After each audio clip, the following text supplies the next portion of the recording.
the basis of my support for Peter Obi is because I think that he will make a very good president. I'm an Igbo woman, and I am proud of him in the way that one is proud of a person who has achieved something and who also happens to be from one's place.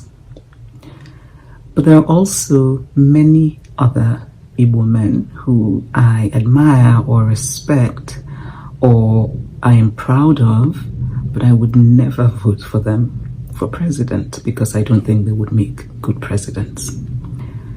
And so the basis of my support for Peter Obi is because I think that he will make a very good president.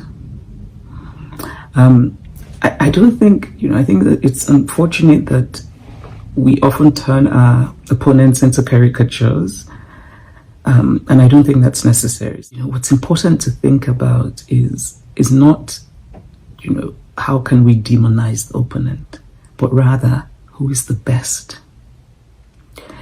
And Peter Obi is by far the best. So one thing that is so significant is how he has completely changed the political landscape in Nigeria. We've never had this kind of organic, grassroots enthusiasm from people all over the country. And most of all, we've never had the sense of hope. I've always believed that there's nothing more essential to the human spirit than hope.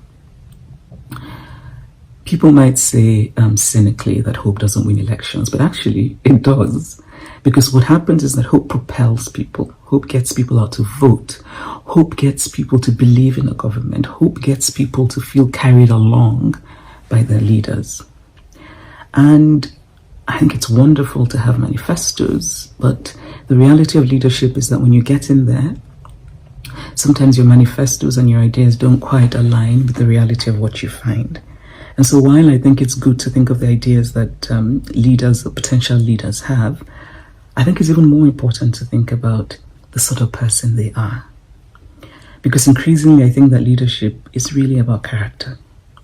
And I say that because it's your character that determines how you go about solving a problem. And so the questions I think are important to ask are, is this person a person who listens?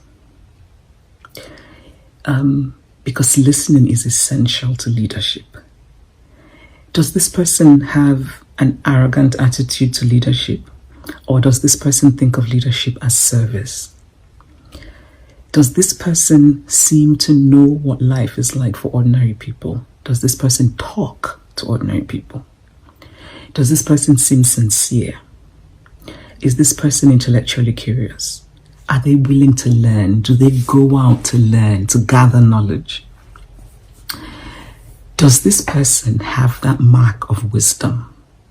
And by that I mean, the mark of wisdom is the ability to say, I don't know, and I am sorry. Essential marks of wisdom. Does this person have that? Does this person have a cohesive sense of what Nigeria should be? Is this person comfortable going to all parts of Nigeria? Is this person desperate to be president? Or does this person want to be president out of a sense of, out of a desire to serve, out of a sense of love as well, really? These are the things I think about when I think about Peter Obi, and it's the reason that I support him. For me personally, where a president comes from has just never been that important. What I want is a president who will lead Nigeria well. Peter Obi is unique and singular in his ability to create this kind of resounding hope. It's never before happened in the history of this country. I think it is significant. I think it means something. And I think we need to vote wisely.